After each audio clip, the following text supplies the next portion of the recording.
بسم اللہ الرحمن الرحیم۔ خاتم حضرات اختر عباس کا سلام پہنچے۔ میرے سامنے ایک بہت مدبر اور خوبصورت خاتون بیٹھی تھی، عمر یہی کو 50-55 کے لگ بھگ ہوگی۔ بہت عمدہ کپڑے پہنے ہوئے تھے، زیور بھی پہنا ہوا تھا، اور اس عمر میں جو موزوں اور مناسب میک اپ ہونا چاہیے وہ انہوں نے کیا ہوا تھا۔ یعنی ایک آسودہ حال خاتون تھی جس کو بظاہر مالی طور پہ کوئی مسئلہ نہیں تھا، پر جب انہوں نے بات کرنا شروع کی تو ان کی آنکھوں سے ٹپ ٹپ آنسو گرنے لگے، اور انہوں نے کہا کہ میرا ایک ہی بیٹا ہے جس کو ساری عمر میں نے بڑی محبت سے اور شفقت سے پالا ہے، پر اب جب وہ بڑا ہو گیا ہے، اچھی جاب پہ لگ گیا ہے، اس کی شادی میں نے کر دی ہے، پر میرا دل خوشی سے خالی ہو گیا ہے۔ وہ میرے سامنے ہوتا ہے پر میرا نہیں ہوتا، میں اس گھر میں ہوں پر اس گھر میں میرے لیے خوشی اور آسودگی نہیں ہے۔ اچھا، جیسے جیسے وہ بات بیان کر رہی تھی تو آپ کو اس کے دکھ کا، اس کی شدت کا احساس بھی ہوتا جاتا ہے۔ جب بات ان کی مکمل ہوئی، جو میں نے سجیسٹ کرنا تھا کیا، تو ان کا بیٹا اور بہو اتفاق سے باہر گاڑی میں بیٹھے ہوئے تھے، تو میں نے ان کے بیٹے کو بلایا، تو ان کے بیٹے سے میں نے حال چال پوچھنے کے بعد پوچھا کیسی ہے زندگی۔ اس نے بتایا بہت اچھی جاب کر رہا ہوں، الحمدللہ اپنا گھر ہے، ماں بہت اچھی ہے، گاڑی بہت اچھی ہے، زندگی بہت عمدہ ہے، پر دل خوشی سے خالی ہے۔ یعنی یہ میرے لیے ایک اور اچنبھے کی بات تھی کہ آپ کو سب چیزیں دستیاب ہیں، ساری سہولتیں بھی دستیاب ہیں، لیکن دل میں خوشی نہیں ہے۔ اس کی جو اہلیہ تھی، جب ان سے بات ہوئی اور میاں کو میں نے کہا کہ آپ ذرا کچھ دیر باہر تشریف لے جائیں، تب وہ بیٹھی، اس نے یعنی ایک سجی دلہن جس کی شادی بہت پرانی نہیں تھی، تو اس سے میں نے پوچھا کہ آپ کی زندگی کیسی چل رہی ہے۔ اس نے کہا میرے والدین بہت اچھے، میں نے پاکستان کے بہترین تعلیمی اداروں سے پڑھائی کی اور اب میری شادی اچھی جگہ ہوئی ہے۔ میری ساس بھی بہت مہربان ہیں، کائنڈ ہیں، کم بولتی ہیں، پر کوئی سخت دل دکھانے والا جملہ نہیں کہتی۔ تو میں نے کہا آپ کا اپنا دل کیا کہتا ہے؟ اس نے کہا میرا دل خالی ہے۔ میں نے پوچھا کیوں؟ اس نے کہا جب ہم کسی تقریب میں جاتے ہیں تو میرے میاں وہاں میری طرف توجہ کم دیتے ہیں، دوسری عورتوں کی طرف توجہ زیادہ دیتے ہیں، مجھے وہ بہت برا لگتا ہے، اور مجھے ساری چیزوں کے ہوتے وصف بھی میرا دل خوشی سے خالی ہو جاتا ہے۔ خاتون حضرات، ہم نے آسمانوں پہ تیرنا سیکھ لیا، آسمانوں پہ اڑنا سیکھ لیا، سمندروں میں تیرنا سیکھ لیا، یعنی وہ سارے اوصاف جو انسانوں کو بلندی پہ لے جا سکتے ہیں وہ کر لیے، بڑے بڑے بزنس کر لیے، بڑے بڑے اعلیٰ منزلیں حاصل کر لیں، لیکن عجیب بات ہے ابھی کبھی جب آپ لوگوں سے ملتے ہیں، کوئی اسکول کا ہو بچہ، کوئی کالج کا ہو، کوئی یونیورسٹی کا ہو، جن کی شادی ہوئی ہو، جو اچھے بزنس میں ہوں، جب ان سے بات ہو تو ان کا دل خوشی سے خالی ہوتے ہیں۔ یہ کیا وجہ ہے کہ جب چیزیں آپ کو مل بھی رہی ہوں اور تب بھی آپ کے دل میں خوشی نہ ہو؟ اس پہ ضرور غور کرنا چاہیے۔ یہ ایسی چیز ہے کہ اگر دل میں خوشی نہ ہو، راحت نہ ہو، تو آپ کو کسی کامیابی کا احساس نہیں ہوتا اور آپ کسی کامیابی کو انجوائے بھی نہیں کر پاتے۔ حضرت عبد القادر جیلانی رحمۃ اللہ علیہ وہ ایک بڑی بات فرمایا کرتے تھے کہ بندہ جب کوئی غلطی کرنے لگتا ہے، جب کوئی گناہ کرنے لگتا ہے تو اپنے گھر کو بند کر لیتا ہے، پھر اس کمرے میں پردہ ڈال لیتا ہے، پھر وہ گناہ کرتا ہے، انسانوں سے چھپ جاتا ہے اور اپنے آپ کو چھپا لیتا ہے، لیکن وہ یہ نہیں سوچتا کہ وہ کسی اور کا بھی دل دکھا رہا ہے۔ اور کیونکہ اس موقع پہ رب یہ کہتا ہے کہ اے میرے بندے، تو نے بہت ظلم کیا میرے ساتھ، تم نے اپنے آپ کو سب سے چھپایا پر صرف میرا ہی حیا نہیں کیا۔ اب سوچئے جب یہ کیفیت ہو اور بندے کو یہ بات پتہ چلے تو اس کا دل کیسی خوشی سے بھر سکتا ہے؟ وہ دل خالی ہی ہوگا۔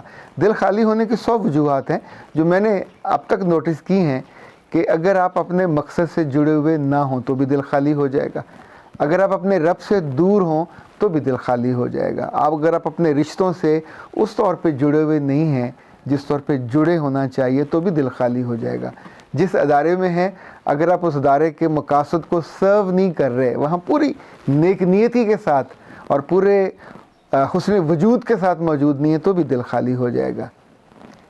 چوتھی بات جو بہت اہم ہے، جب آپ کی نیت میں کوئی فرق ہوتا ہے تو بھی دل خالی ہو جاتا ہے۔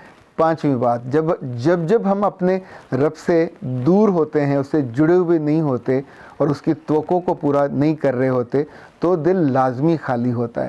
ہماری تاریخ میں ایک بہت کمال بزرگ گزرے ہیں، ان کا تذکرہ نسبتاً کم ہے پر ہیں بڑے شاندار، حضرت ویسے کرنی، ان کے بارے میں کہا جاتا ہے کہ اپنی آخری عمر میں یہ کوفہ تشریف لے گئے اور وہاں دریا کے کنارے بیٹھ کے عبادت کرتے تھے۔ ایک روز اس عہد کے ایک بہت بڑے عالم تھے حبان، وہ ان سے ملنے گئے اور جا کے ان سے کہا کہ میرے لیے دعا فرمائیے. تو انہوں نے جا کے پہلے ان کو سلام کیا. سلام کرنے کے بعد یا حرم بن حبان ان کا نام تھا، تو ویسے کرنی نے ان کا نام لے کے بلایا، یا حرم بن حبان وعلیکم السلام. تو انہوں نے کہا کہ آپ نے میرا نام کیسے جانا، میری تو پہلی آپ سے ملاقات ہے. تو کہا روحیں ایک دوسری روح کو پہچانتی ہیں. اب یہ بات سننے کے بعد ان کو بہت اچھا لگا، تو انہوں نے کہا کہ میرا دل خوشی سے خالی ہے، میرے لیے دعا کیجیے. تو حضرت ویسے کرنی نے کہا دل تو اللہ کی یاد سے خوش ہوتا ہے، اس کی یاد کو اپنے دل میں بساؤ تو تمہیں زیادہ خوشی ہوگی. اچھا، یہ بات سننے کے بعد انہوں نے کہا کہ میں اللہ کی یاد کے لیے کیا کروں؟ تو کہا اللہ کے پاس جاؤ، کسی اور کے پاس مت جاؤ، چونکہ خوشی اور سکھ اور جو سارا دل کا سکون ہے وہ اسی کے پاس میسر ہے. حبان نے انہیں کہا کہ میرے لیے رزق کی دعا کیجیے.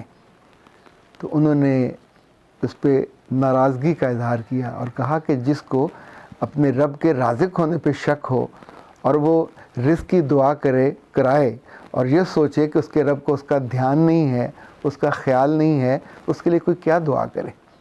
خاتون حضرات،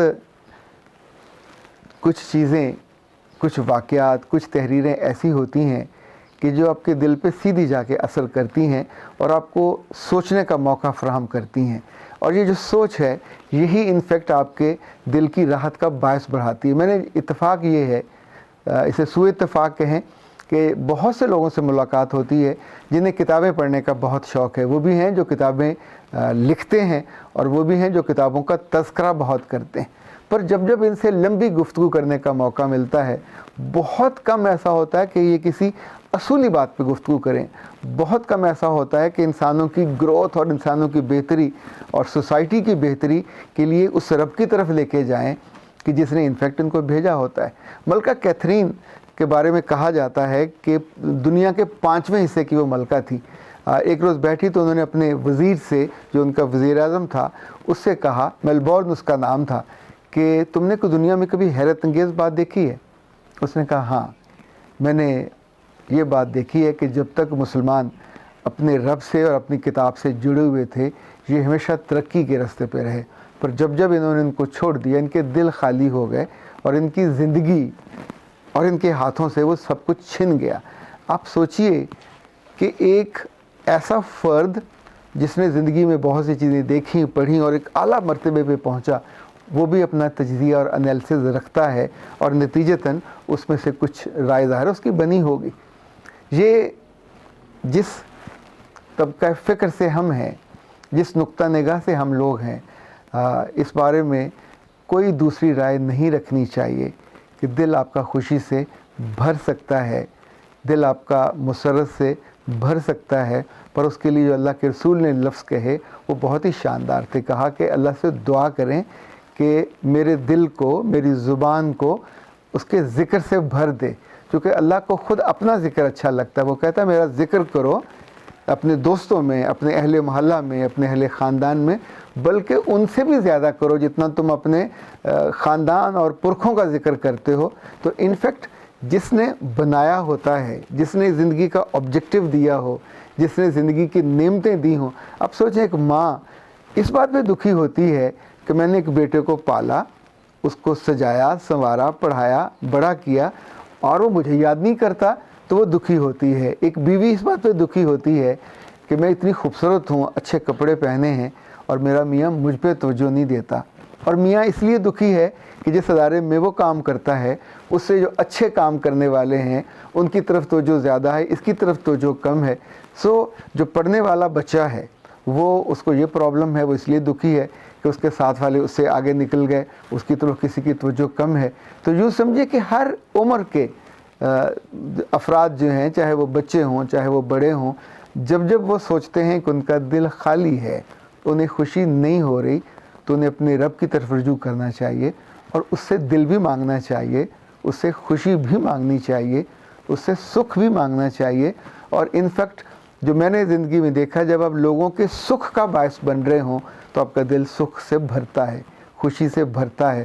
جب آپ صرف اپنے بارے میں سوچتے ہیں، جب آپ صرف خود غرضی سے اپنے مقاصد کو ہدف بناتے ہیں تو یہ جو ظالم دل ہے یہ بہت ہی معصوم ہے، یہ بہت ہی سینسٹیو ہے، یہ خود غرضی کے لیے بنا نہیں ہے، تب یہ خالی ہو جاتا ہے۔ ایک صورت اور بھی ہوتی ہے، یہ آخری صورت ہے، اور وہ ہوتا ہے کہ جب انسان کے اندر گلٹ ہو، آپ نے کوئی غلطی کی ہو، کوئی کوتاہی کی ہو، کوئی جرم کیا ہو جو باقی دنیا سے چھپ گیا ہو، اس کو کوئی نہ جانتا ہو پر آپ کا دل تو جانتا ہے، اور آپ کا دل یہ بھی جانتا ہے کہ جو کچھ اس کے دل کے نہا خانوں میں کہیں آخری نکر پہ چھپی ہوئی ہے 7 پردوں میں، آپ کا رب تو وہ بھی جانتا ہے۔ تو تب دل اس بات پہ خالی ہوتا ہے، شرمندہ ہوتا ہے، افسردہ ہوتا ہے کہ میں نے سب کچھ سے چیزیں چھپا لی پر اپنے رب سے اس کی بھی حیا نہیں کی، مجھے یہ نہیں کرنا چاہیے تھا۔ جو چھوٹا گناہ ہو، چھوٹی غلطی ہو، غلط بیانی ہو، یا زندگی کا کوئی بھی ایسا سلسلہ جب آپ لوگوں کے دل توڑتے ہیں، ان کی ایکسپیکٹیشن پوری نہیں کرتے اور ان رشتوں کا احساس نہیں کرتے، تو دل آپ کا خالی ہو جاتا ہے۔ میری دعا ہے کہ آپ کا دل بھرا رہے خوشی سے، آسودگی سے، لوگ آپ کو یاد کریں، لوگ آپ سے ملیں تو انہیں اچھا لگے، آپ سے ملتے ہی ان کی دل میں خوشی کی امنگ آئے، جیسے پانی کی ایک تازہ لہر آتی ہے اور اس جگہ کو بھر دیتی ہے، تو آپ کا وجود بھی لوگوں کے لیے اتنی ہی خوشی کا باعث ہو۔ سلامت رہیے اور سلامتیاں بانٹتے رہیے۔ اختر عباس کو اجازت دیجیے۔ السلام علیکم۔